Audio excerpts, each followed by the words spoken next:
Já imaginou entrar num anfiteatro no meio da floresta, tô falando de Mata Atlântica, e ainda sentir o cheiro e a brisa do mar? O Instituto Baía dos Vermelhos é um patrimônio que vai muito além de Ilhabela. É um espaço que já acolheu e celebrou apresentações culturais e manifestações artísticas de diferentes partes do planeta. É um ambiente que, mais do que o palco, ele integra na natureza a hotelaria, a gastronomia, espaço para exposição e outras salas que comportam diferentes formatos de experiências que vão muito além da música. A gente teve aqui no Oxigênio Ilhabela o privilégio de conversar e conhecer um pouquinho melhor da história do empreendedor que está por trás disso e toda a força e energia que ele constrói todos os dias com esse legado em movimento. Aproveita o episódio, que hoje a casa é sua. Bem-vindo ao Oxigênio Ilhabela, a esse espaço de troca no lugar que você está mais à vontade, talvez na Ilhabela. Mas eu vou trazer uma coisa para a gente começar. Não é sempre que o Samuel fica no palco. Dizem que é difícil colocar o Samuel no palco do Vermelhos. No palco, no sentido real, físico, prático, de apresentar espetáculos e Você tal. está em cima do palco. Não, de fato eu não gosto, mas por alguns motivos. Eu acho que Vermelhos tem que ser uma coisa institucional. Tem que ser Vermelhos, não fundador de Vermelhos, não mantenedor de Vermelhos, entendeu? Como qualquer instituição, se você faz Desculpem as comparações, mas se você for no Carnegie Hall, você não vai ficar pensando quem é que fez. Se você for ao Teatro Municipal de São Paulo, também não vai pensar. Na Sala São Paulo, também não vai pensar. Blue Note, qualquer clube de jazz de São Paulo, como Bona, como Jazz B, você não está pensando na pessoa, você está pensando na instituição. Então, esse é o motivo pelo qual eu não gosto. Fora não saber fazer isso bem, não.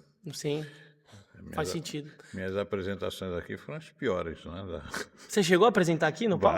Vários. Eu estou dizendo isso justamente porque isso estava se repetindo. E eu não queria e não quero. Entendeu? Esse é o motivo. Legal, mas eu acho que é muito legal entender que um espaço desse, se a gente contar essa história... Venham conhecer o Vermelhos, tem um grupo de investidores. Agora, venham conhecer o Vermelhos, tem o Samuel, que é uma pessoa que tem conexão com essa história. Você não criou algo que foi um modelo de negócio, você criou algo que veio de um outro lugar. Você consegue contar pra gente um pouco de como Mas foi o processo criativo? o bom mesmo é venha Vermelhos, né? Aham. Não pelo investidor de Vermelhos, não pelo fulano Beltrano. Venha Vermelhos. Vermelhos é isso. Aliás, a primeira apresentação que teve aqui, uma das primeiras, não lembro direito, teatro cheio. Aliás, é bom registrar isso. Esse teatro foi inaugurado em 2016, acho que no mês de setembro, estava lotado. Conselho de Música Clássica, hein? Só para responder de antemão, Que legal. essas discussões sobre música clássica, música popular, tudo é música. Tá? São dois terrenos grandes de expressão popular e o clássico, né? O clássico, erudito, tal, palavra que eu não gosto de usar, mas nós tivemos aqui o teatro cheíssimo, tanto em apresentações de música clássica como de música popular.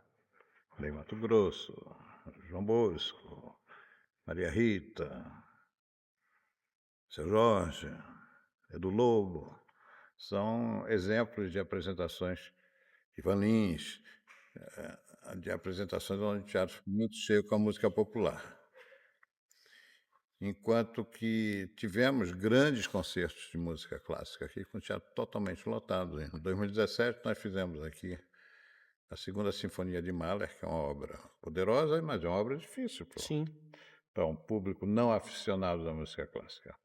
E eu fui muito aconselhado a não fazer aquilo. E quanto mais me aconselhavam, mais eu queria fazer. E fiz, o teatro ficou lotado. Mas isso você sente que é da teimosia ou da ousadia? Não é nenhum dos dois, acho que é normal, é natural. Que legal. Tá?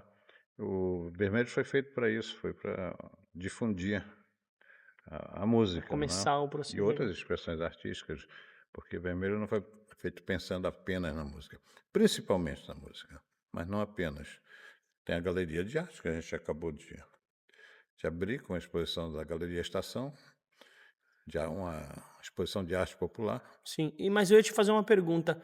A sua história não começa com Vermelhos, com Ilhabela. Você tem uma história anterior ao Vermelhos, né? Aqui com o Arquipélago. Eu tenho casa em Ilhabela desde 1985. Faça a conta. Um ano antes de eu Que nascer. ano você nasceu? Isso que eu 40 penso. anos e eu tenho 39. Então, no Natal de 85, eu dormi na minha casa pela primeira vez em Ilhabela, na minha casa em Ilhabela. Que delícia. E daí para lá eu acho que essa é a terceira casa que eu tenho aqui em Vermelhos. E aonde foi a sua primeira casa na Ilhabela? Na Feiticeirinha. Eu não tinha uma relação maior com a Ilhabela, mas vim passar um carnaval aqui. E fiquei lá alguns dias ali no Remanso, sítio Remanso, na Prainha do Julião.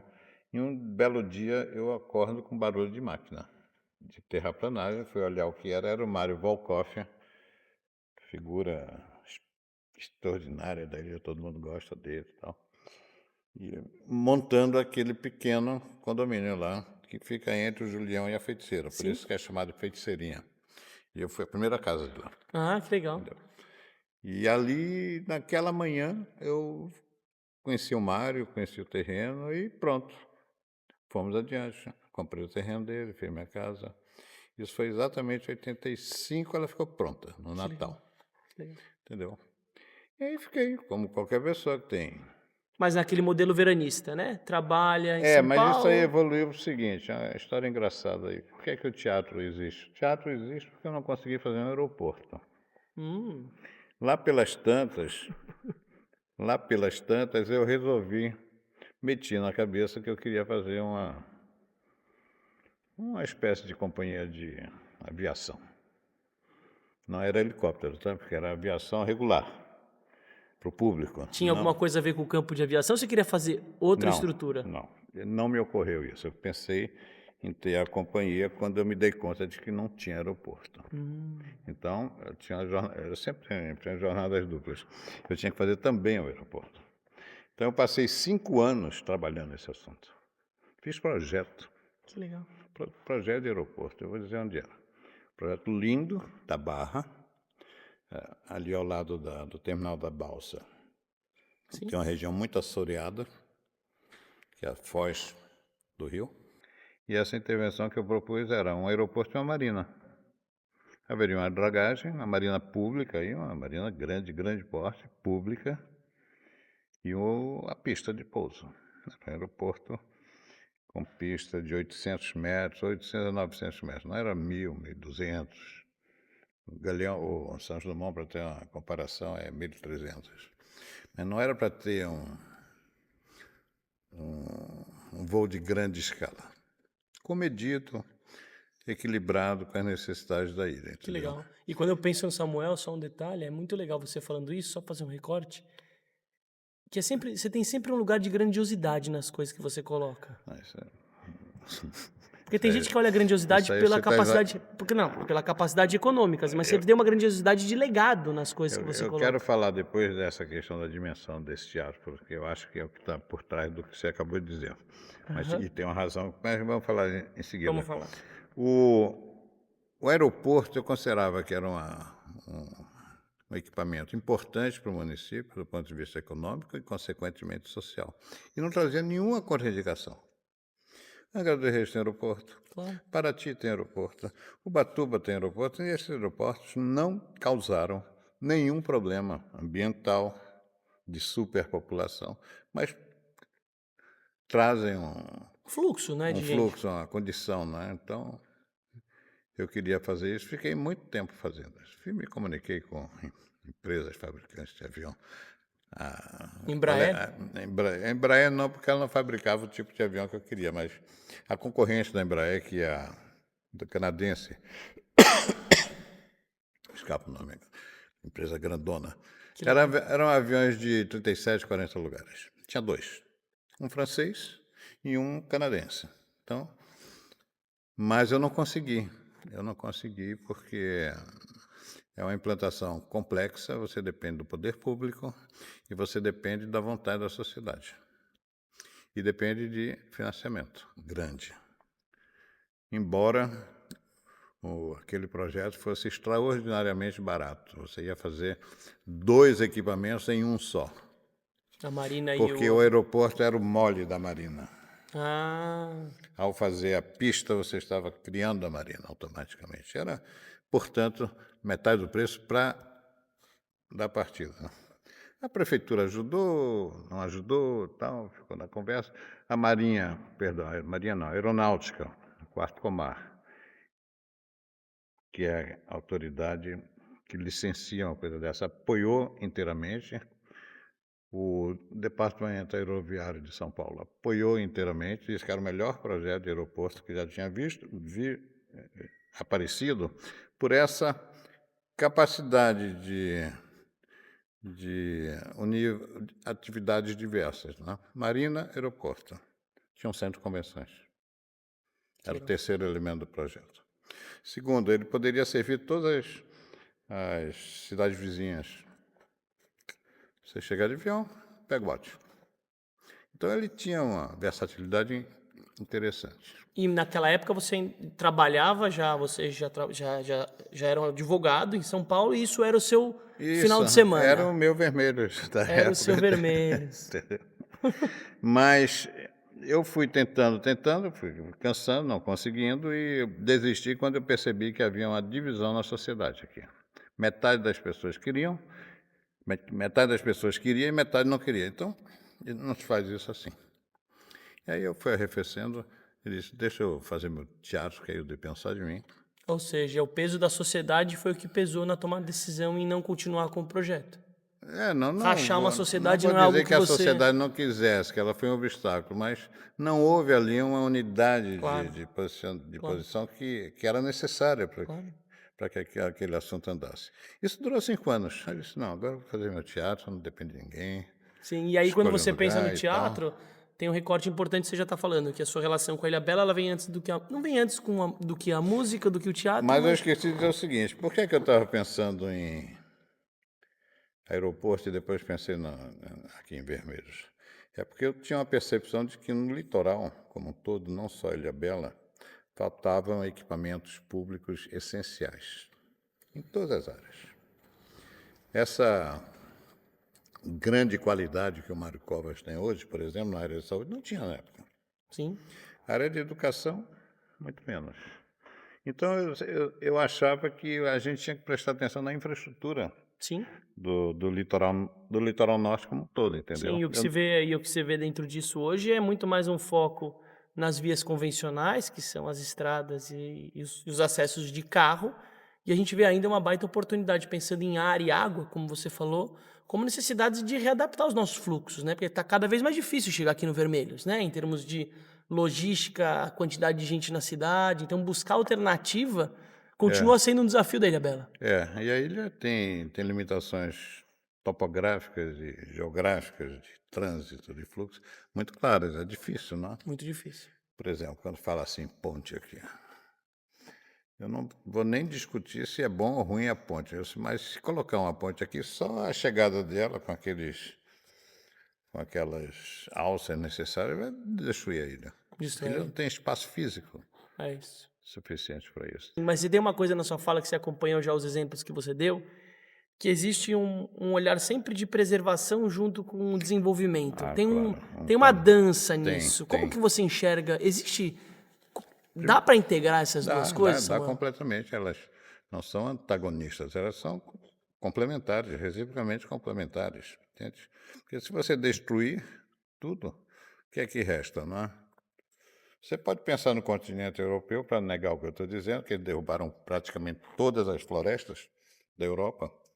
Tá, ok. Mas tem... E ainda assim, é um lugar para o qual a gente gosta de ir, não é? Ainda o inconsciente coletivo brasileiro adora ir para lá. Mas ali tem alguns milênios de cultura por baixo disso, não é? Sim. Alimentando aquela força da Europa como um todo. Mas se você pegar um terreno virgem como o Brasil, se você tirar a mata, você vai fazer o quê? O que é que vai restar disso, entendeu? Faz todo sentido. Então, eu também não acho nenhum problema em buscar esse equilíbrio. Eu ouvi recente uma coisa... O problema que eu acho é uma administração pública ruim, estúpida, que faz com que o licenciamento ambiental dure 5, 6, 7 anos. Isso é absurdo. Isso é arbitrário. Esses técnicos dos órgãos ambientais são totalmente arbitrários, entendeu? Então, se você fizer isso de uma maneira racional, não vejo o menor problema. Tem que ter 40... Aqui mesmo, Vermelhos. Tem uma rua aqui interna, não é? Que você vai até... Do lado esquerdo é tudo área de preservação. Mais de 50% da área de vermelhos é preservado. Sim. É obrigatoriamente preservado. E você me trouxe, não diretamente, mas eu ouvi você conversando com uma pessoa, que quando você estava fazendo a implantação dos chalés, dos quartos agora que compõem a estrutura além do palco, você, na hora de entender o projeto visto como um todo, você segurou 10 quartos. Então, essas são coisas que hoje em dia a gente vê o contrário. A gente vê a galera pegando espaços pequenos. É verdade. Eu tenho licenciamento lá na residência para 40 bangalôs, não é? Fizemos 20. Eu não vou fazer 40, porque é extremamente agressivo ao terreno, embora tenha licença. É isso, por exemplo, minha sogra mora no Perequê. E aí tinha uma casa linda na esquina onde ela mora, ali perto daquela igreja São João, naquelas ruazinhas onde inclusive mora o João Benzedeiro, que é uma figura emblemática da região. Tinha uma casa linda de esquina, com uma árvore grande. A primeira coisa que eles fizeram foi fazer um tapume alto, tiraram a árvore, deixaram só as da lateral, derrubaram a casa inteira e recentemente colocaram 20 containers. Sabe container velho, tipo de Santos? Sim, sim. Tudo enferrujado, sucatearam num espaço pequeno. Fiquei sabendo que são 25 containers num espaço de uma casa. O que vai acontecer se a gente não tiver um olhar de que a natureza é o elemento fundamental para a Ilhabela existir? Bom, veja, eu acho que a ilha é um dos lugares mais preservados do litoral de São Paulo, para não dizer o mais. Eu não vou falar o mais porque começa a arenga. Não, o meu é mais. Tá. Não é isso. Sim. É muito preservado. Nós temos mais de 90% do território da ilha como área de preservação permanente, que é o parque, não é? Perfeito. Eu acho que isso salva a ilha. Você imagina a Ilhabela totalmente tomada pela ocupação imobiliária. Não aguenta e vai perder toda a sua característica. Perderia, não é? Não vai porque não vai, mas perderia as suas características fundamentais. Eu não vejo que seja uma questão essa. A questão é o poder público agir corretamente, os órgãos ambientais não serem arbitrários, achar que é tudo, como é aquele discricionário. Discricionário significa o seguinte, o que eu achar. Isso é discricionário. Isso não pode ser assim. Sim. Entende? Mas eles acham. É por isso que a gente fala que hoje em dia, se a sociedade civil se organizasse lá atrás, tivesse um Oxigênio Ilhabela com aquela sociedade dividida por causa do aeroporto, talvez a gente conseguiria achar uma forma de confluir em conjunto. Porque quando a sociedade está organizada, respeitando as diferenças, né, Samuel, principalmente a diversidade, a gente consegue usar, de certa forma ou não, cooperar com a máquina pública a nosso favor. Então, a gente tem uma movimentação interessante que eu vejo que é com copy, com informação, com outros exemplos que estão se deteriorando em volta. Eu acho que a população da Ilhabela está entendendo algumas coisas novas que vão ser vitais para a gente construir os próximos 10 anos juntos. Você é otimista nisso? Não sei. Você é profeta? Não sei. Não, se existe um otimismo, se existe Depende de muitos fatores. Eu faço o que eu acho que me cabe fazer e que eu consiga fazer, não? Porque nem sempre é a mesma coisa, não? Perfeito. Mas eu queria voltar um ponto aí da grandiosidade e tal. Você guardou esse ponto, eu guardei esse ponto porque eu acho importante. As pessoas entram aqui e tal, não sei o quê, teatro desse tamanho. Por que o teatro é desse tamanho? Bom, em primeiro lugar, não é um tamanho descomunal. Teatro em primeiro lugar. Claro. Nada do outro É proporcional ao contexto, né? Mas por quê? Por que não é um teatro de 300 lugares? Eu cheguei um momento do projeto em que eu tive que tomar decisão sobre que teatro seria esse, qual é o tamanho que ele teria. Então comecei a pensar, refletir, observar que a maioria das cidades tem seus teatros. 300 lugares, 200 lugares, 400 lugares. Mas são teatros que não têm capacidade física, não tem espaço físico para você fazer certas apresentações não só importantes, mas como fazia parte essencial da minha ideia do que deveria ser feito aqui. De renovação, para não dizer de inovação, alterar o status quo. Claro. E não simplesmente ser mais um teatro como qualquer outro, entendeu? Mas não pelo desejo de ser diferente, pela a compreensão de que ele tinha que ter essa capacidade. Claro. É que assim, do que você está falando, tem negócios que o diferencial é ser pequeno, ser enxuto, ser flexível. Mas pro seu caso... Depende do conteúdo. O conteúdo manda. Claro. O teatro tinha que ser capaz de acolher todos os conteúdos. Perfeito. Todos os conteúdos que fossem convenientes e tal. E aí, quando você olha um palco desse, você tem a perspectiva da música, mas você tem a perspectiva do cinema, do teatro, de palestras. A gente teve o evento do TED, ou seja, você tem uma flexibilidade que realmente a quantidade do público vai interferir no que a gente vai absorver, né? Esse teatro tem porão. Aqui embaixo, a gente abre isso aqui, você vê que é cheio de divisões, você abre, isso aí é o porão. Para que é isso? É para fazer ópera. Quando você pensou no negócio, no modelo, você pensou que o tamanho eu seria um ta- diferencial. eu estava me referindo ao tamanho do palco, ao tamanho do ambiente. Aqui nós temos o porão. Por quê? Porque uma das ideias que eu tenho é ópera. É uma coisa um pouco mais difícil, eu não fiz ainda, mas a ópera tem uma cadeia produtiva muito importante. Quando você faz um espetáculo de ópera, você está movimentando várias mãos de obra. Carpintaria, pintura, costureira, etc. Então, tanto do ponto de vista artístico, como do ponto de vista do benefício social que isso traz, a ópera é importante. Eu fico observando lá em São Paulo, Teatro Municipal, fazendo a programação de ópera, lotado absolutamente o tempo todo. Legal. Não existe uma ópera lá que não esteja o teatro cheio. É que é um negócio que não é comum de você ter acesso a isso no Brasil, né? Em termos de palcos ou ambientes. E aí eu queria falar só uma coisa que é legal, que o Vermelhos, por si só, ele não é só o palco, né? Você tem 2 estruturas de restaurante, você tem hotelaria, você tem outros palcos, ou seja, tem um ecossistema, tem um bioma que gira em torno do palco. No início, a ideia era voltada para um teatro e depois o entendimento que o teatro sozinho, solto, um teatro num lugar desse, assim, para quê? Né? E teria que fazer parte de um complexo maior do que ele, né? Que é um centro cultural. Claro. Aí tem 3 palcos, tem lugar para restaurantes, café, tem galeria de arte. Futuramente vai ter lojas, tá? Meu desejo é ter uma pequena vila aqui, Que legal. com 3 ou 4 restaurantes, com a loja de artesanato, loja não sei do quê, uma revistaria, uma farmácia, eventualmente. Entendeu? Você criar um ecossistema que se basta e que se complementa com a cidade. Que se complementa com a cidade. E outra questão a considerar aqui é a seguinte, é longe aqui, não é? As pessoas acham, eu não acho não.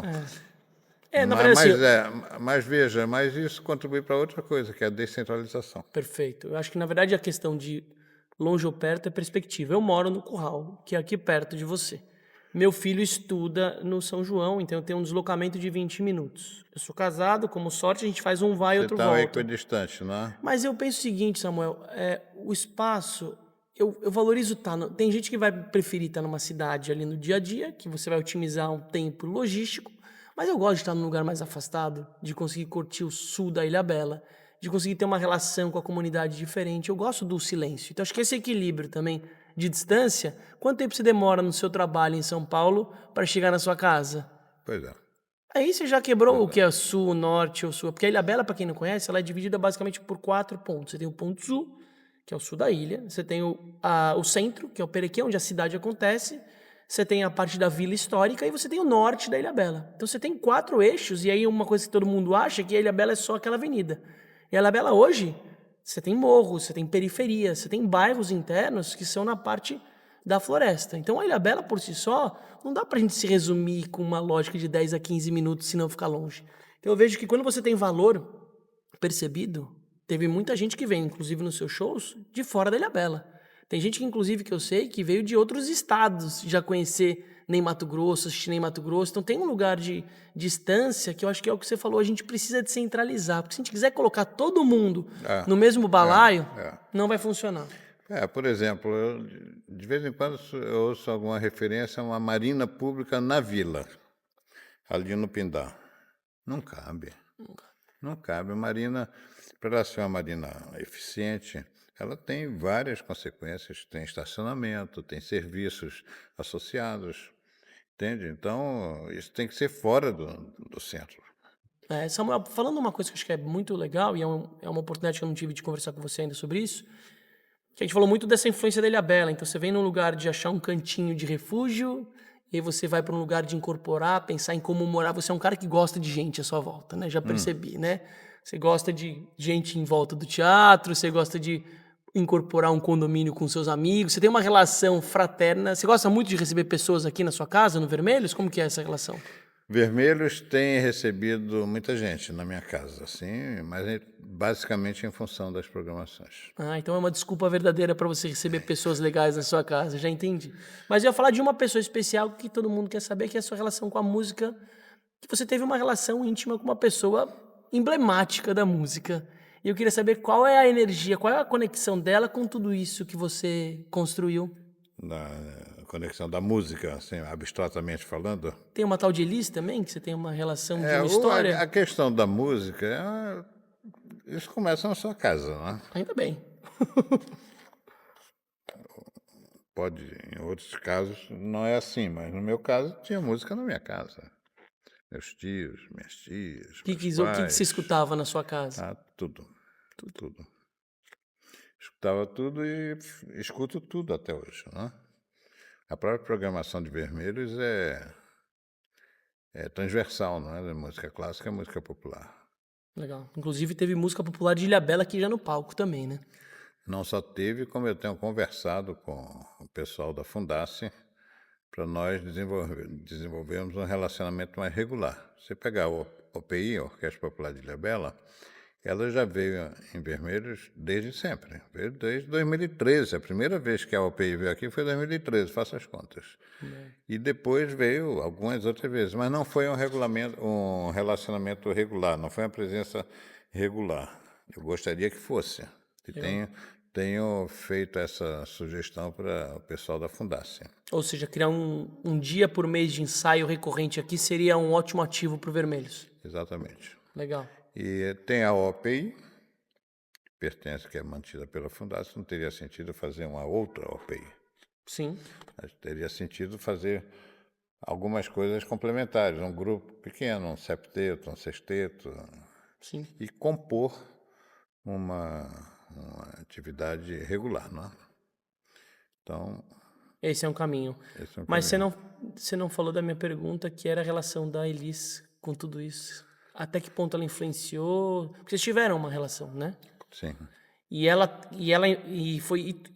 relação aconteceu antes disso tudo acontecer? Como que foi em termos de muito antes? Muito antes, muito antes. Vermelhos foi feito a partir, quer dizer, o projeto de Vermelhos, nem lembro quando começou, mas ele foi lançado em 2013. A gente marcou aqui 2013. Em 2013 eu fiz um evento lá no Teatro da Floresta, que tinha 70 lugares. Convidamos prefeito, vereadores e tal, e apresentamos o projeto. Ali foi o seu piloto. E foi muito agradável. Legal. Não tinha, do nada você tinha lá 100 pessoas assim, interessadas. Foi um dia muito agradável. Naquele dia Só uma coisa que eu acho que é legal para você que está ouvindo você vê que legal, em vez de ele começar já pensando na grandiosidade, ele começou pelo projeto piloto menor, engajou as pessoas em volta e a partir daí ele foi construindo. A gente fala muito sobre isso, que às vezes as pessoas se limitam a começar um projeto por falta de investimento. E às vezes você tem que trazer a ideia, testar ela, trazer as pessoas a seu favor, para o dinheiro ser uma consequência do processo, né? Que legal. E aí então o piloto foi um sucesso. O evento que aconteceu no palco foi um sucesso. Aí eu anunciei em 2013 e construí a partir de 2015. Em 2015 nós fizemos o primeiro festival na Floresta, não existia esse teatro, mas nós fizemos uma atividade aqui, no Canteiro de Obras. Que legal.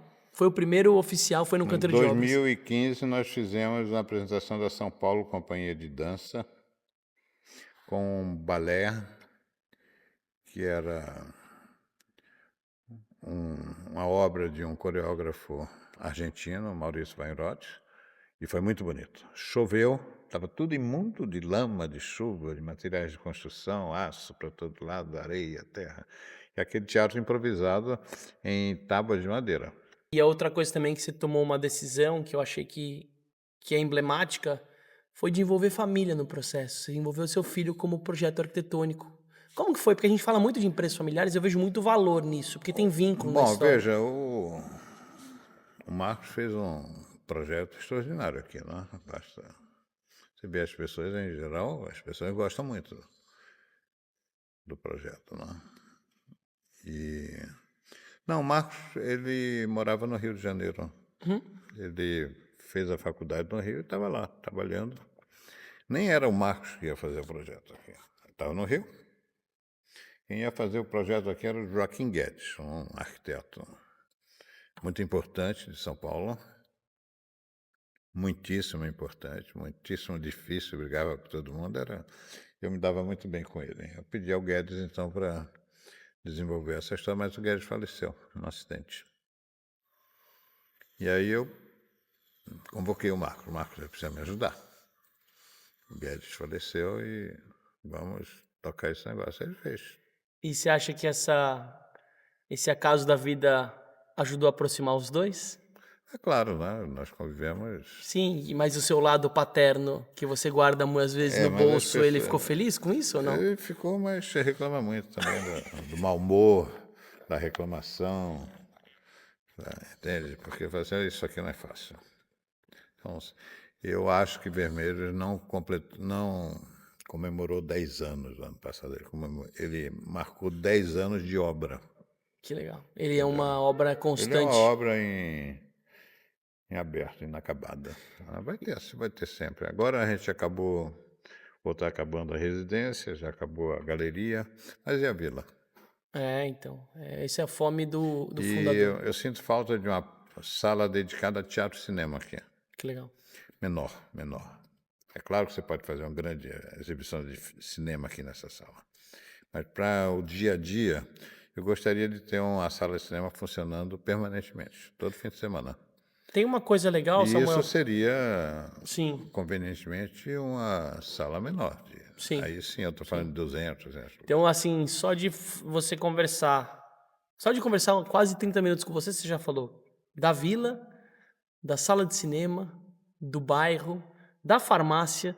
Ou seja, tem uma fome sua que eu acho que é muito legal, que ela acompanha uma visão racional, porque você, como formação jurídica e olhando para o mundo dos negócios, você trouxe uma escolha de transformar o Vermelhos num instituto. Isso é uma tomada de decisão quando você monta um modelo, se eu vou ser uma empresa privada, se eu vou ser uma organização social sem fins lucrativos.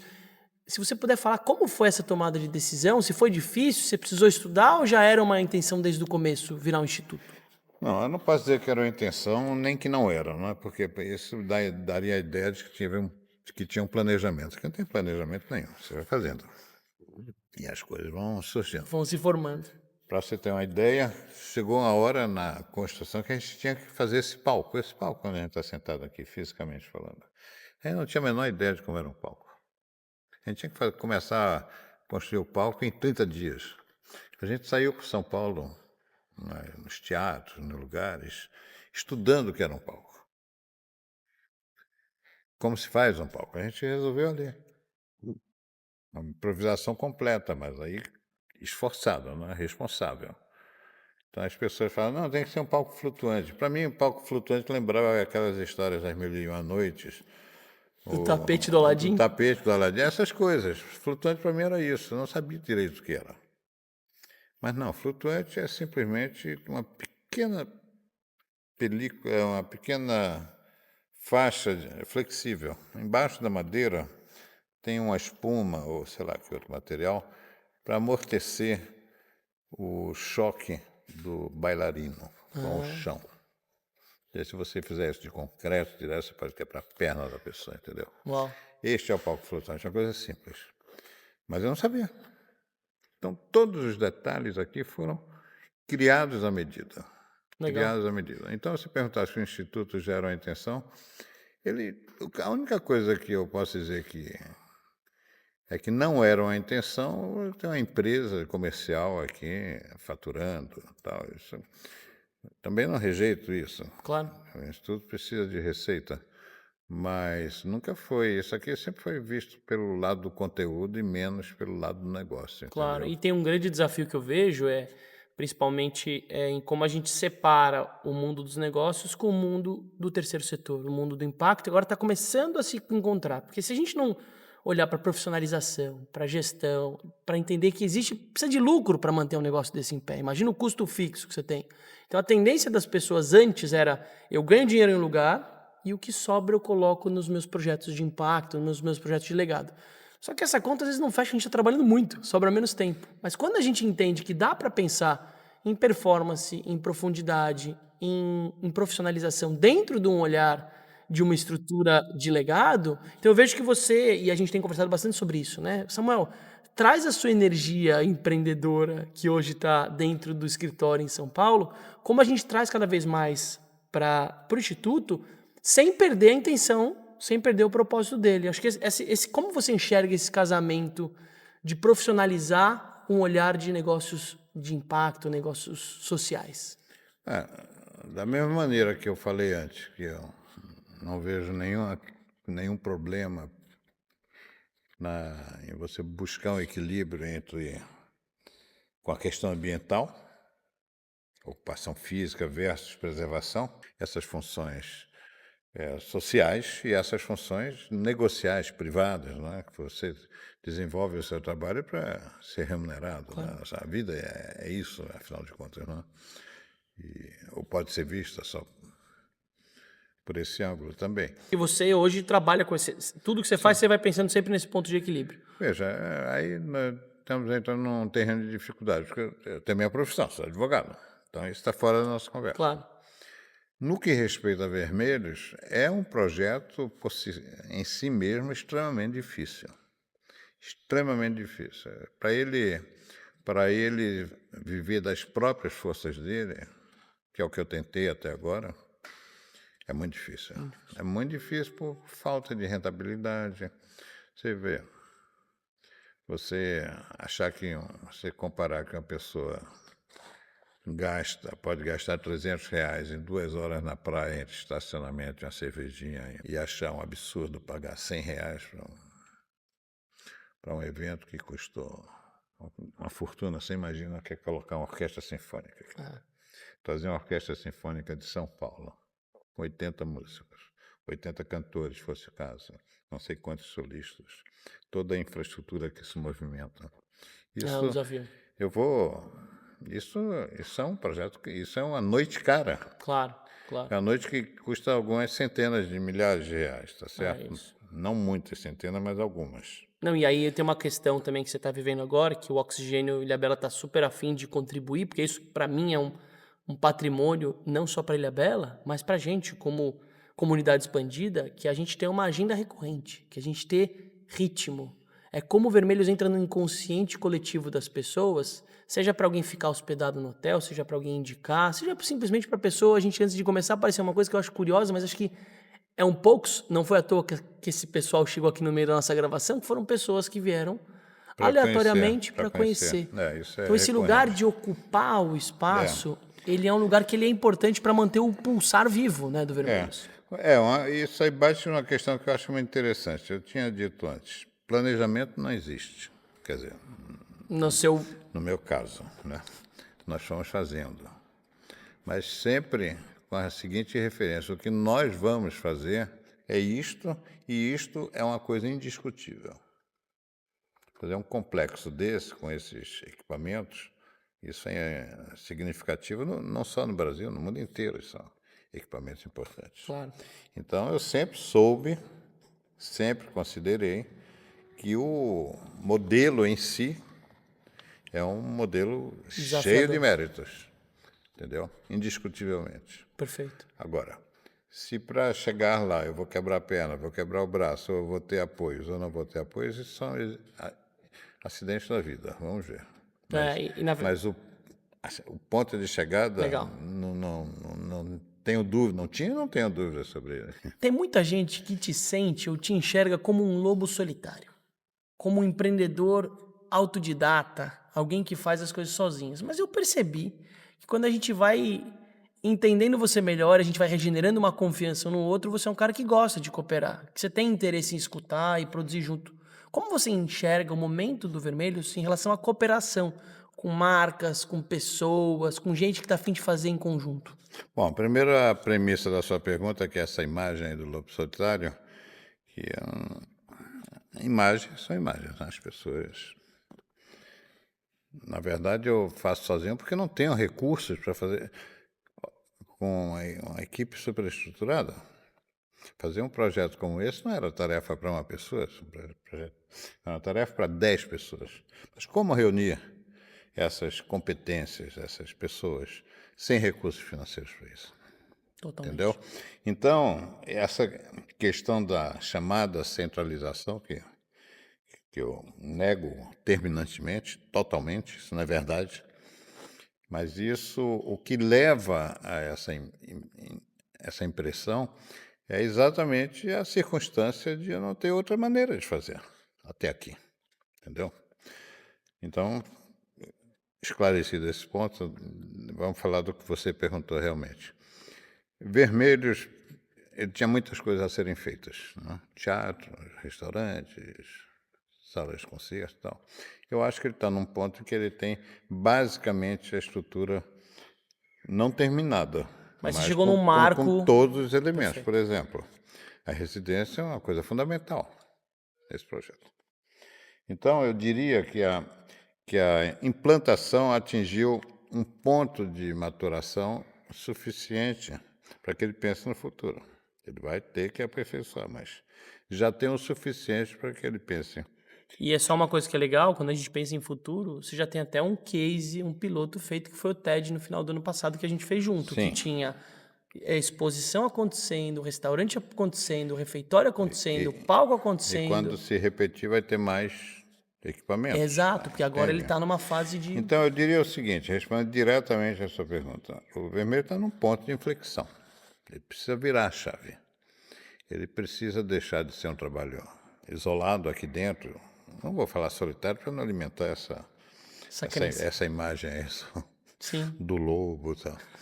Mas ele precisa deixar de atuar sozinho e atuar com a comunidade. maravilhoso. Entendeu? Eu estou me relacionando bastante agora com o Convention, como você sabe, e gostaria muito que as pessoas usassem vermelhos. E aí vem outras questões. Como é que é isso? Que é a viabilidade econômica, os modelos de parceria. Isso. Então, tem um monte de considerações a fazer nesse particular, mas, fundamentalmente, vermelhos, para ele ser útil, para ele realizar seus objetivos, ele tem que fazer isso em conjunto com a comunidade. Que legal. Então, você Entendeu? está falando de uma coisa que acho que é fundamental, que é Vermelho está aberto à construção coletiva, olhando para a comunidade. E aí, quando você traz o Convention Olha, Bureau, que eu acho que é na acho que é legal para as pessoas saberem o que é o Convention Bureau. O Convention Bureau é uma organização que majoritariamente são pessoas envolvidas com hotel e restaurantes, mas que são pessoas que estão por trás a fim de pensar num turismo eficiente, que olhe para a sustentabilidade, que entenda a cooperação. Inclusive, eles são parceiros hoje do Oxigênio Ilhabela também. Então, esse lugar já desconstrói a tal da visão distorcida de que eu estou fechado porque eu não quero ninguém. Talvez o que aconteça é que, às vezes, Samuel, a gente precisa pedir ajuda para as pessoas virem. Esse é o desafio da humanidade. A humanidade ela é reativa. É difícil ser ativa, é difícil ser espaçoso e entrar. Então, eu sinto que você que está olhando, entende o potencial disso. Antes de criar um pré-conceito, assista esse vídeo, compartilha para alguém, porque você vai entender que tem um potencial aqui, que ele está preparado para ficar cada vez mais vivo, né? É. Isso é um jogo não de mão dupla, tem várias mãos, Claro. mãos aí, entendeu? Por exemplo, quando eu fiz a Sala do Porão, voltando ao ação planejamento, não existia essa ideia. O porão era o porão da orquestra, do fosso da orquestra, quando você fizesse uma ópera, por exemplo, como é o que eu falei antes. Mas o espaço estava lá. E eu comecei a entender que ele poderia ser usado dessa maneira. Então, evoluímos para fazer a Sala do Porão do jeito que ela é. Agora, é uma sala de 200 lugares.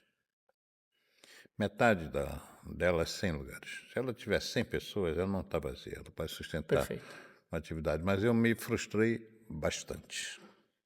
Porque eu fiz várias e várias e várias programações sem atingir O público de 100 pessoas, sem dúvida.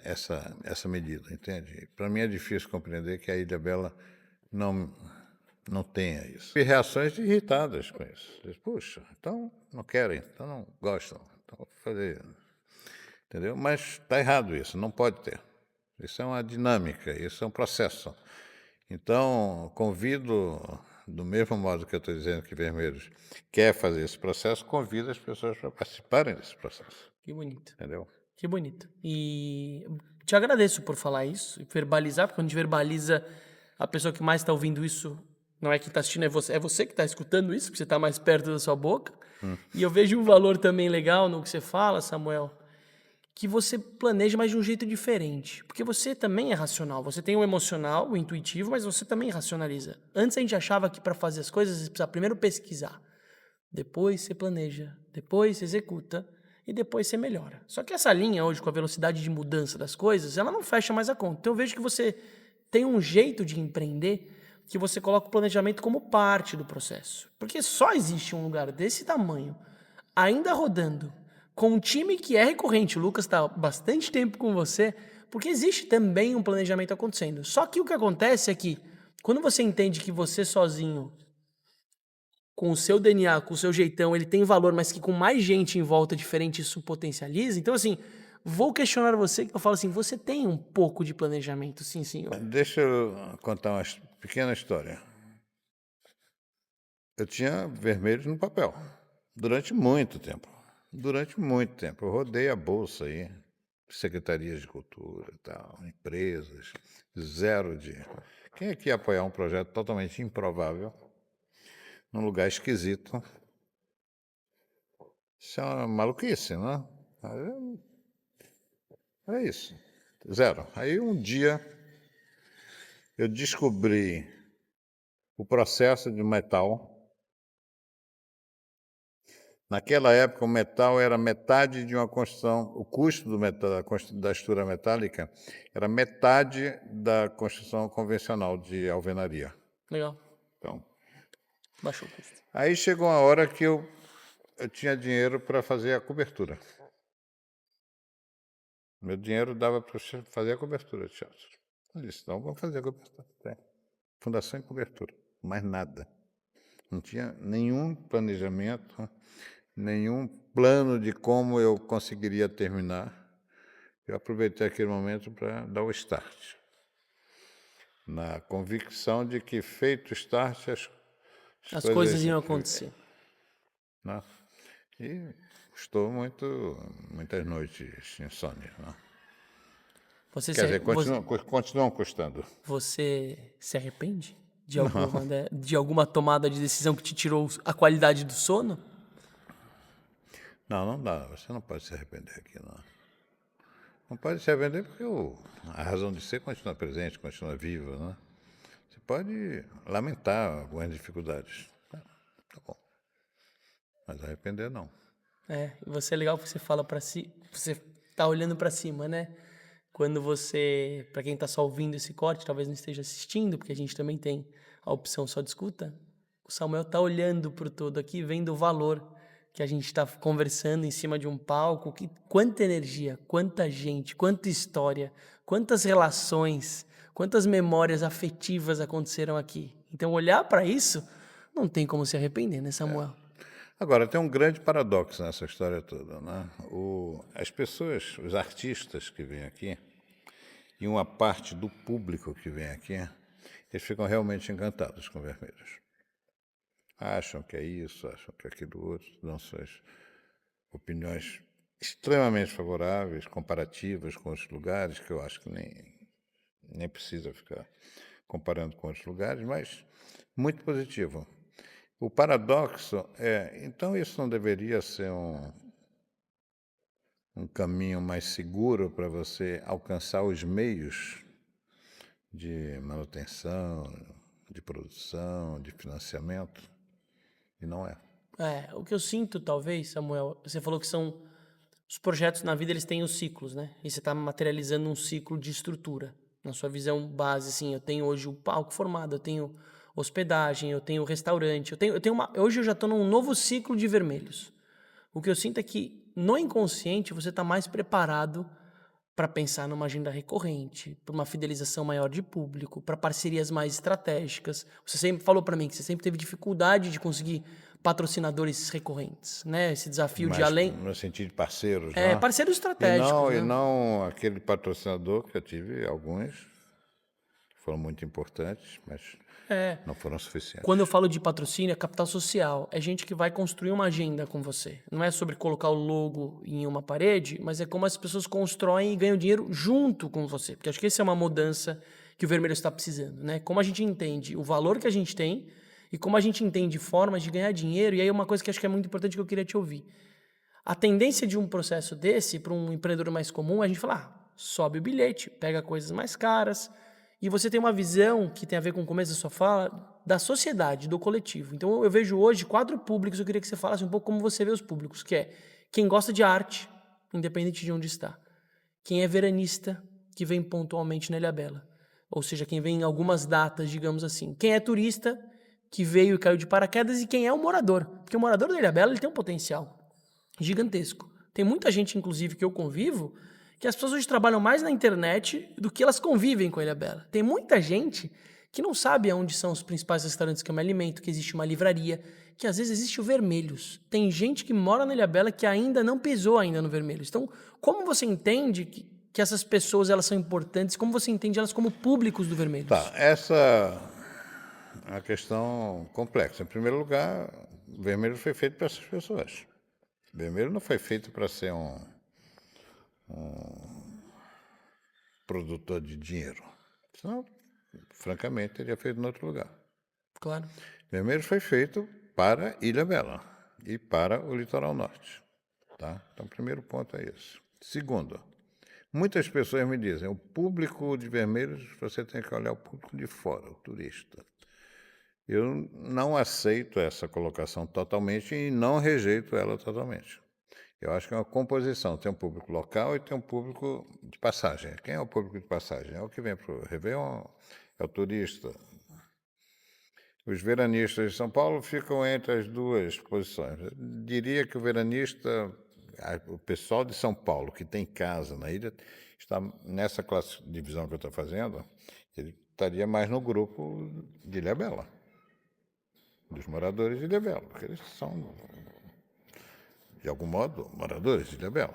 Não importa se tem casa em São Paulo. Você se considera um morador de Ilhabela? Considero, para a finalidade do que nós estamos falando aqui, embora, por só mera curiosidade, desde 85 que eu tenho casa na ilha, uma única vez eu fiquei 40 dias aqui.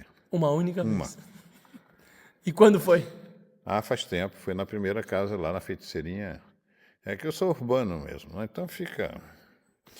eu fui para São Paulo quarta-feira, tinha vindo na terça, fui quarta, voltei para cá quinta, ou sexta eu voltei, ontem de manhã. Você tá parecendo o meu amigo Fábio, sabe? Que vai e volta, e tá aqui nos bastidores também produzindo com a gente. Moro no Tamoios. Na origem do Projeto Vermelhos é o público local. Perfeito. Esse público local é o público que também inclui as pessoas de São Paulo que têm casa aqui, mas sempre com a ambição de atrair pessoas de fora. Qual é a composição que eu fantasio, que eu desejo que tenha aqui num concerto de Casa Cheia? Tem os três. Tem as pessoas residentes na ilha, tem as pessoas de São Paulo que têm casa na ilha e as pessoas que vêm de fora para a ilha. Perfeito. Porque vieram para uma festa de fim de ano, por turismo, ou porque vieram para Vermelhos. Sim. Algumas pessoas, isso já acontece um pouco. Pessoas que vieram aqui para assistir ao Festival de Vermelhos, ao Concerto de Ano Novo de Vermelhos. Não é um percentual muito grande da ocupação geral do teatro, mas tem acontecido. Isso aí depende também muito da regularidade da programação. E Vermelho não tem tido muita regularidade. Esse é um dos objetivos do Oxigênio Ilhabela, é ajudar com essa recorrência. Eu tenho o festival, que nunca deixou de ser feito, os concertos de Ano Novo. Sim. Esses são os marcos. Nunca deixaram de ser feitos. Mas as programações ao longo do ano têm sido muito irregulares e o ideal é que fossem regulares. Entendeu? Samuel, como você... Mas deixa eu lhe dar uma informação. Pensando a grosso modo, tanto nas programações do festival como do fim do ano, a presença do local, incluindo o pessoal de São Paulo que tem casa aqui, é na faixa de 50%. Legal. Então existe uma presença substancial do local e que eu vejo que tem um potencial de crescimento disso. Existe, mas aí eu me ressinto de duas coisas. Na rotina, por exemplo, os eventos da Sala do Porão. Sim. Eu me ressinto que esse pessoal não venha com a mesma vontade que vem nos concertos de Ano Novo, no festival.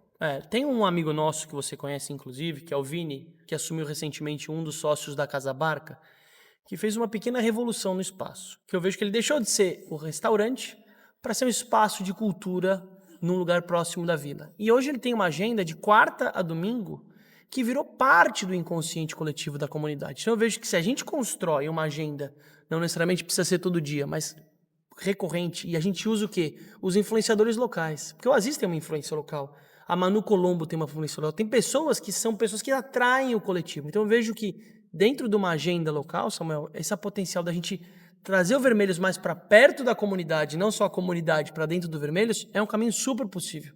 Super possível. E eu acho que aí traz o quê? Traz essa motivação, traz um pouco mais de ambição, né? Porque é o que você falou, quando você tenta e não consegue, você pode até tentar de novo. Mas quando você consegue ter resultado, aprendizado, dá mais motivação, né, Samuel? Sim, certamente. Agora, tem instrumentos para isso, não é? Que a gente pode aprofundar a utilização desses instrumentos. Não é? Por exemplo, um exemplo recorrente que as pessoas me falam, Samuel, faça um coral. Bom, se eu fizer um coral, em primeiro lugar está dentro dos objetivos de Vermelhos. Então não teria nada de estranho nisso. O que é o objetivo? Quais são os objetivos do Mas o Vermelhos? coral ele tem uma extensão da influência dele bastante ampla, né? Sim. Então, o coralista que vem aqui tem os amigos, tem os parentes, tem os irmãos, tem os pais. Então, isso vai multiplicando o relacionamento da instituição com a comunidade. Que legal, Entendeu? entendi. Não, os objetivos são dois grandes campos. Difusão cultural, que são as apresentações, seja de um festival, seja um concerto de ano novo, seja o que for.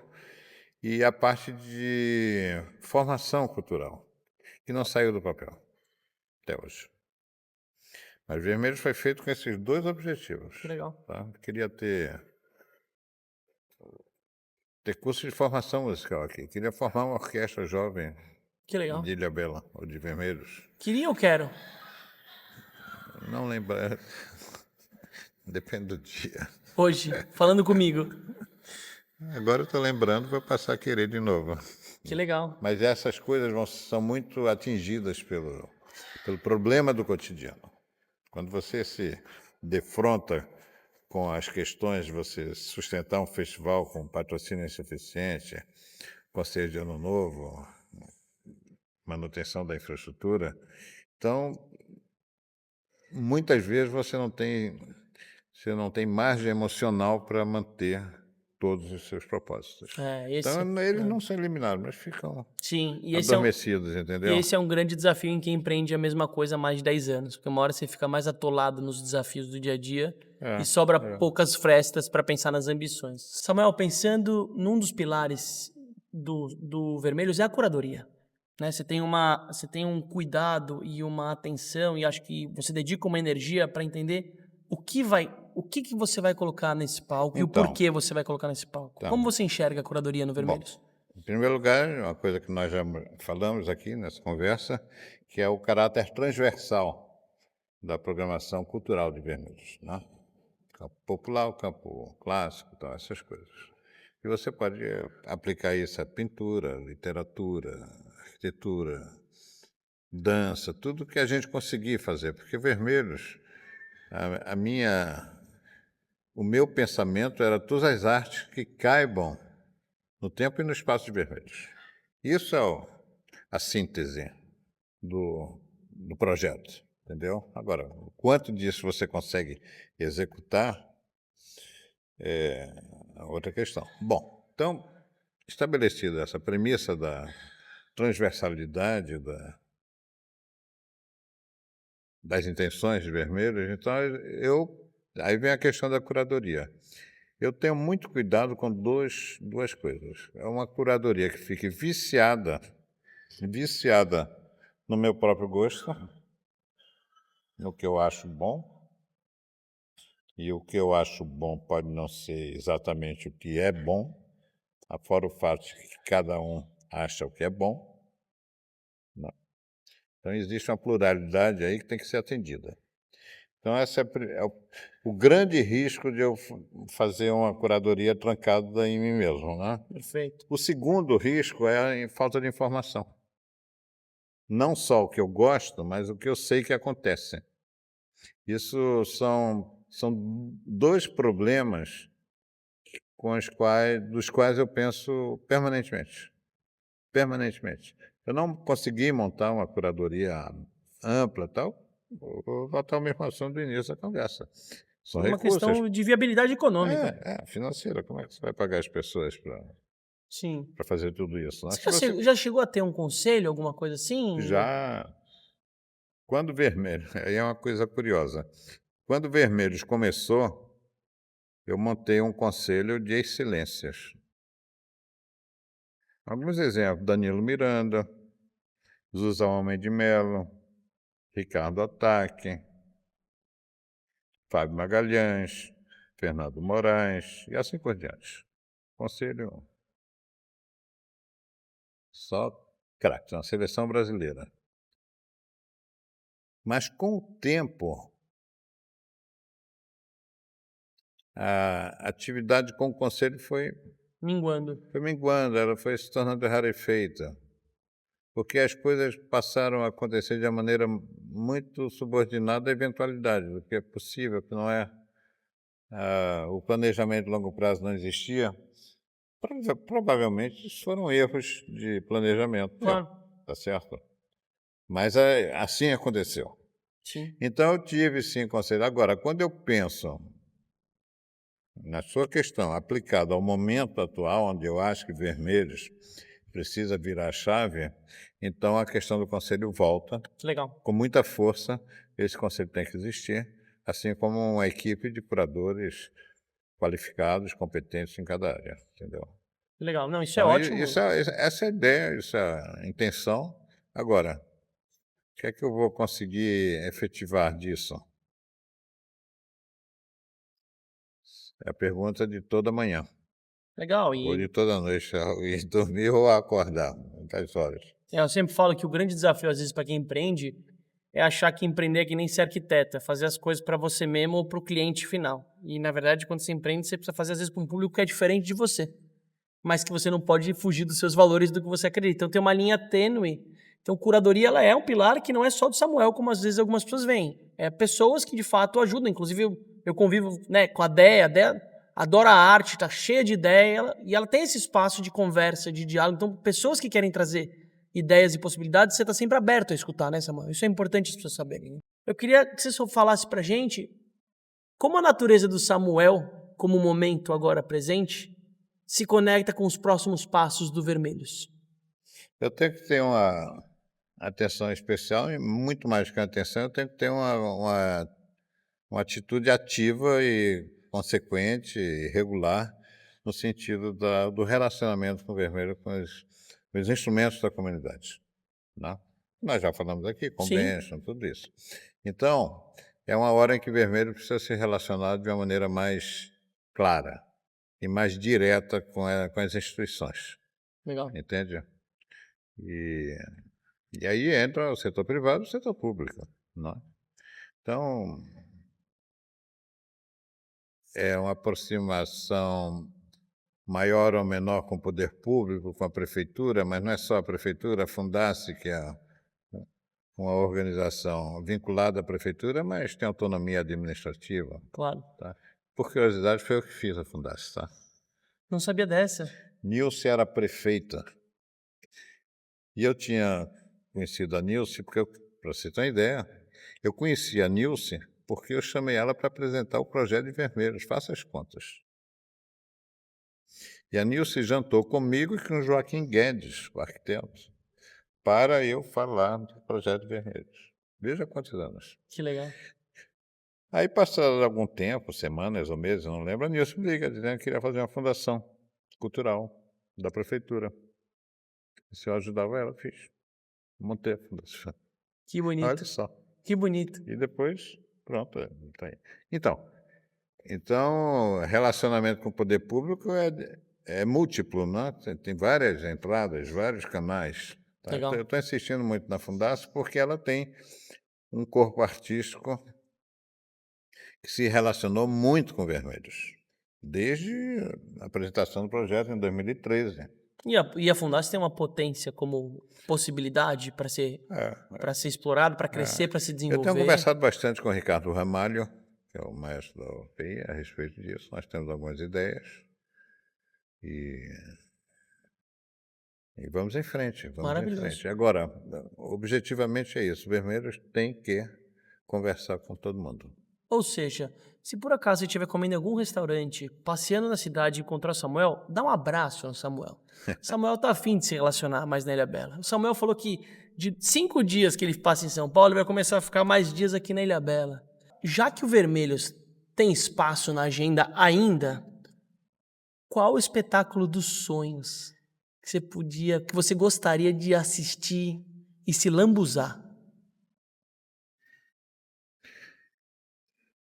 Não é que seja difícil responder isso, é impossível. Hum, É impossível porque se resumir o projeto vermelho num desejo específico, de uma manifestação específica, não dá. Eu posso dar exemplos. Por exemplo, Tenta materializar pra gente, só pra gente poder imaginar o que Ok. passa na sua cabeça. ok.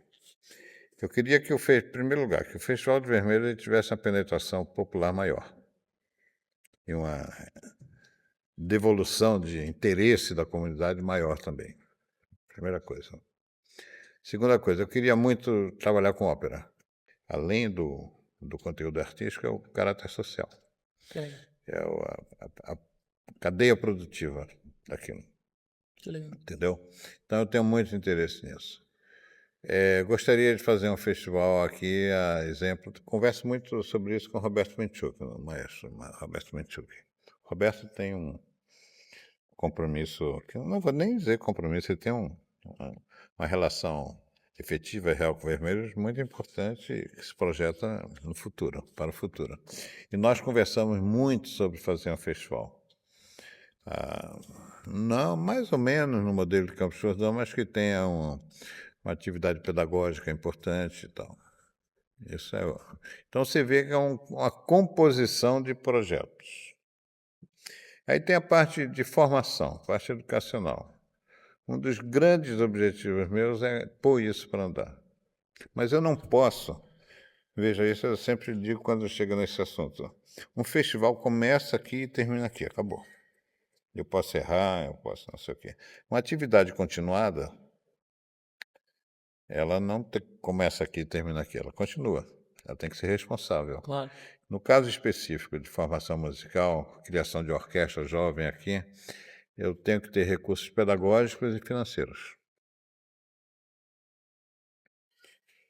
A razão pela qual isso nunca não fiz nem tentativamente, entendeu?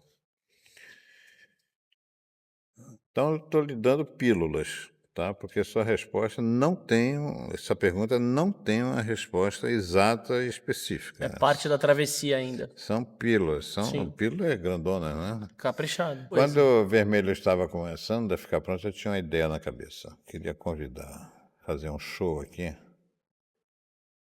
que era nada mais, nada menos o seguinte, eram 3 artistas, coincidência americana. Não era canadense, que era Leonard Cohen, que é um poeta que virou cantor, da área pop, época de James Joplin e tal. Que é uma verdadeira adoração. Então, o concerto era ele, o Bob Dylan e o Tom Waits. Eu tinha este espetáculo na cabeça. E não só fui atrás disso. Aí conseguimos o contato com o Cohen, foi muito difícil e tal, mas veio uma resposta que ele não se apresentaria mais, ele morreu 1 ano depois. E aí derreteu o projeto, porque é claro que Bob Dylan, um deus, Tom Waits outros, mas no meu caso pessoal era o Leonard Cohen, entendeu? Que legal. Então, quando não deu certo, ele faleceu e tal, então acabou essa ideia. Mas isso para dizer o seguinte, tem coisas em que você pensa, Sim. entendeu? Coisas podem ser muito significativas, podem ser uma piração. Isso aí estava mais perto de ser uma piração do que Não, mas um mesmo, projeto, mesmo né? sendo piração, você foi atrás, né? Fui. Olha lá. Ou seja, uma piração vai bem, né, Samuel? Eu quero te agradecer pelo espaço de fala, pela conversa. Eu honro o seu lado social dentro do olhar do empreender. Tá bom. Eu vejo agora, escutando você, o valor que você tem para Ilhabela como contador de histórias, mas histórias que você fez parte, você foi protagonista, né? Em um lugar de sempre com outras pessoas junto com você. E eu sinto a vibração do momento do Vermelhos. Eu agradeço, sei lá, ao movimento que eu fiz nos últimos 5 anos de vir para a ilha, porque talvez se eu te conhecesse no momento um pouco tá antes legal. disso, a gente não estaria vivendo tudo isso que a gente está vivendo, né? Então eu honro toda a energia, até do próprio TED, quando a gente fez o TED junto, um monte de gente que se envolveu. Então essa manada coletiva foi uma desculpa verdadeira para te conhecer melhor e a gente pensar em como ganhar oxigênio um com o outro junto, né? Porque acho que esse é o movimento, né? Porque sozinho a gente não faz nada, né? Não, eu acho que o mais importante nessa conversa toda, fora a troca de informações e tudo isso, mas é assinalar este ponto de inflexão em que o Vermelho se encontra. Ele precisa se relacionar com a comunidade. E é muito legal. Um jogo de... Muito bom. E aí quando você vê comunidade fotografando, população local, marcas locais, gente que tem conexão com a ilha, Tudo. gente que vê valor na Ilhabela. O momento que a gente vive da Ilhabela é pessoas que querem e precisam e se conectam. É o momento da gente se conectar e fazer coisas relevantes, né? Sim, e buscar isso, buscar os resultados, os frutos disso, lá para preservar uma infraestrutura dessa que não é uma infraestrutura comum. Na Sim. maioria das cidades. Eu acho que você não encontra infraestrutura como essa fora das grandes Sim. capitais. Olhando para esse momento de ambição, dessa metamorfose, de expansão do Vermelhos, a gente tem um novo momento de hotelaria sendo um pilar do Instituto. Sim. Como você enxerga isso? Isso é uma coisa importante. Esse equipamento foi pensado na origem apenas como uma residência artística. Era um componente do projeto Vermelhos. Mas eu compreendi que isso poderia ter uma aplicação muito maior, né, do que fazer os programas de residência. Então chegamos a essa equação. Uma parte do ano, que é a menor, são os programas de residência, que você vai situar estrategicamente nas áreas onde a hotelaria tem menos possibilidade. Perfeito. Período de frio, período de chuva e tal. E o restante é hotelaria. Com alguns objetivos combinados. Claro, né? uma coisa nutre a outra. Isso pode trazer receita, mas isso pode trazer público para a própria atividade de Vermelhos ou para a Ilhabela em si. Perfeito. Entendeu? Então tem vários méritos aí. Agora, é um objetivo essencial esse, importantíssimo. Não um investimento que foi feito de trabalho, de esforço para construir essa residência, foi significativo e é para ela acontecer. Legal. E hoje, por exemplo, já está disponível para alguém, se alguém quiser ficar hospedado Olha, no espaço. eu fiz tá? uma espécie de soft open aí no final do ano, começo do ano, aproveitando Tipo o os que você fez no meio das espetáculos obras aqui em cima do palco, é mais ou isso? menos isso. Mas eu não podia ainda, não tinha condições jurídicas Claro. de abrir uma operação para o público. Entendeu? E tem inúmeras responsabilidades. Começa que você está se relacionando com consumidores. Então tem obrigações e responsabilidades aí muito importantes. Você tem o TripAdvisor, você tem as avaliações, você tem um monte de coisa. Então, isso aí não está totalmente pronto. Então, eu diria que a abertura da operação com o público vai começar, sei lá, em março, abril, por aí. Tentar fazer isso em março. Que legal. Eu queria fazer em dezembro, não consegui. E aí eu vou fechar com uma outra pergunta, que é... Para quem quer empreender na Ilhabela, depois de tudo que você viveu, vai viver, o que você recomenda? Em termos de conteúdo do empreendimento, ou faça ou não faça. O caminho que você sente, não necessariamente uma área, mas assim, o comportamento, como a pessoa precisa se preparar para vir empreender na Ilhabela? Olha, Ilhabela é um lugar muito especial. Ela tem características que o restante dos polos do litoral não tem. Entendeu? Então, se isso for bem cuidado, se isso for bem equilibrado, se encontrar a calibragem correta para isso, é um lugar totalmente especial. Um padrão mundial, isso é especial. Então, qualquer empreendimento que não seja poluente, que não afete o meio ambiente, qualquer atividade aqui, bem-vinda. Teve uma época, tinha uma propriedade ali, depois do Perequê, em direção à vila, na região do DEC e tal, não exatamente, mas por ali. É um lugar que você andava, entrava, de repente tinha um vale, tinha as montanhas dos dois lados. Eu achava que aquilo servia para duas coisas: para uma universidade ou para o centro administrativo da prefeitura. Falei, não. Desculpei, mais uma ideia perdida no passado. No meio do tá certo? oceano. Mas que seria lindo, seria. Então, por exemplo, inovação tecnológica. A residência, eu chamava residência artística, assim ela foi feita, mas eu eliminei o nome artístico. Perfeito. Residência de Você Vermelhos. pode ser, inclusive, um processo de imersão tecnológica. Exatamente. Até porque a tecnologia tem tudo a ver com natureza, né? Seja pela biomimética, mas hoje em dia as pessoas estão buscando outras respostas, né? E sobre cabe isso. dizer o seguinte, a residência eu construí em sociedade com a agência de tecnologia. Ah, é? Pessoal dedicado à inovação tecnológica. São seus sócios da São meus residência. exclusivamente na residência. É Que legal. como se fosse uma bolha ali dentro de Vermelhos, né? E com a coincidência com o que a gente está falando, sem eles não teria feito. Samuel, uma palavra final que eu acho que é importante para as pessoas que estão assistindo a gente. Quero convidar a comunidade para estar aqui sistematicamente, regularmente, na medida em que Vermelhos possa ter uma atividade regular. Eu acho que isso é o centro do assunto. População Ilhabela. Independente se a programação está pronta ou não, vamos construir a quatro mãos. A gente precisa ocupar esse espaço. A gente tem um lugar que é um patrimônio incrível, que se a gente não ocupar, vai vir alguém de fora e vai ocupar no nosso lugar. Então a gente tem um ativo de fazer isso em cooperação com o Samuel, e é por isso que o Oxigênio Ilhabela está aqui. Para a gente botar energia de regeneração, não distração, né? Porque para quem quer vir para Ilhabela, para extrair da Ilhabela, vai para outro lugar. Aqui não vai ter espaço para você, não. Tá bom. Valeu, cara.